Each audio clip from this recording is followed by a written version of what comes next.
ओम श्री गणेशाय नमः। ओम श्री परमात्मने नमः।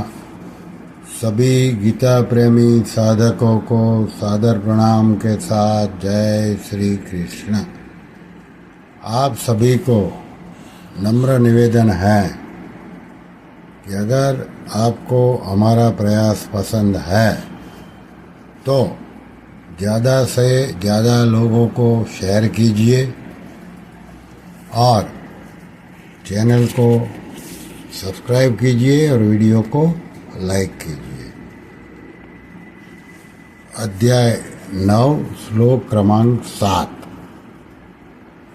सर्वभूतानि कौन्तेय प्रकृतिं यान्ति मामिकाम् कल्पक्षये पुनस्तानि कल्पादौ विसृजाम्यहम्।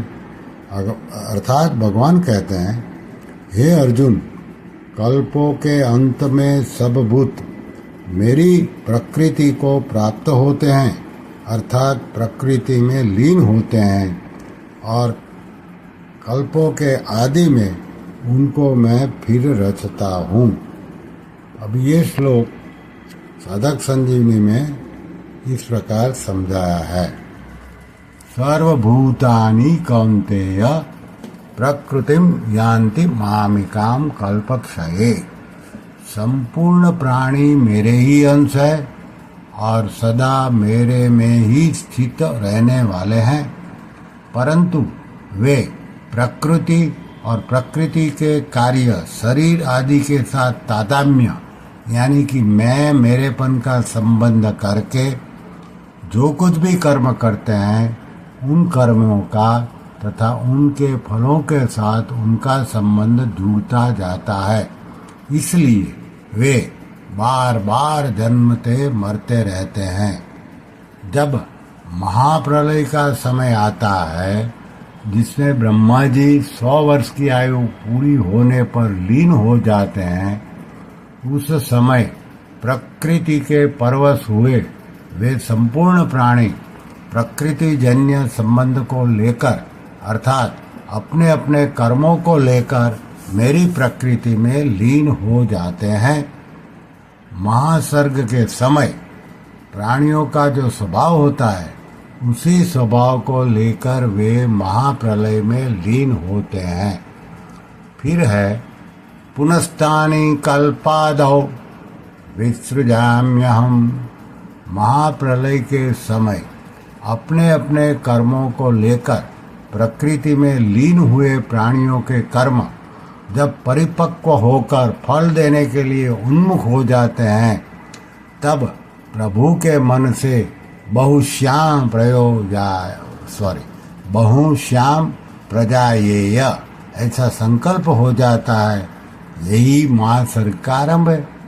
इसी को 8वें अध्याय के 3 श्लोक में कहा है, भूत भावोद्भव करो विसर्ग कर्म संजिता।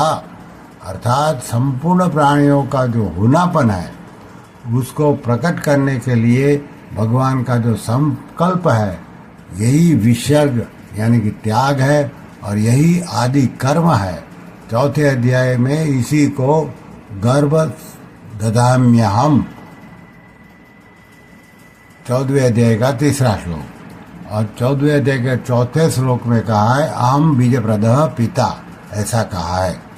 तात्पर्य यह हुआ कि कल्पों के आदि में अर्थात महासर्ग के आदि में ब्रह्मा जी के प्रकट होने पर मैं पुनः प्रकृति में लीन हुए प्रकृति के परवश हुए उन जीवों का उनके कर्मों के अनुसार उन योनियों यानी कि शरीरों के साथ विशेष संबंध कर देता हूँ। यह मेरा उनको रचना है। इसी को भगवान ने 4थे अध्याय के 13वें श्लोक में कहा है, चातुर्वर्ण्यम मया सृष्टम गुण कर्म विभागशः। अर्थात मेरे द्वारा गुणों और कर्मों के विभाग पूर्वक चारों वर्णों की रचना हुई है।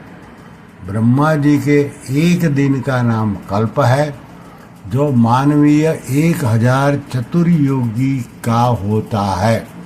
इतने ही समय की ब्रह्मा जी की एक रात होती है। इस हिसाब से ब्रह्मा जी की आयु 100 वर्ष की होती है। ब्रह्मा जी की आयु समाप्त होने पर जब ब्रह्मा जी लीन हो जाते हैं, उस महाप्रलय को यहाँ कल्पक्षय पद से कहा गया है।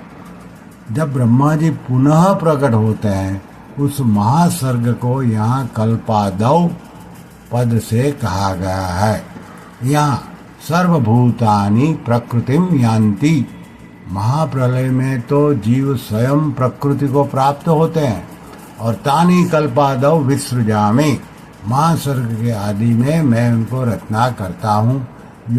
ये 2 प्रकार की क्रियाएं देने का तात्पर्य है कि क्रियाशील होने से प्रकृति स्वयं लय की तरफ जाती है, अर्थात क्रिया करते करते थकावट होती है, तो प्रकृति का परमात्मा में लय होता है। ऐसी प्रकृति के साथ संबंध रखने से महाप्रलय के समय प्राणी भी स्वयं प्रकृति में लीन हो जाते हैं और प्रकृति परमात्मा में लीन हो जाती है। महासर्ग के आदि के उनके परिपक्व कर्मों का फल देकर उनको शुद्ध करने के लिए मैं उनके शरीरों की रचना करता हूँ।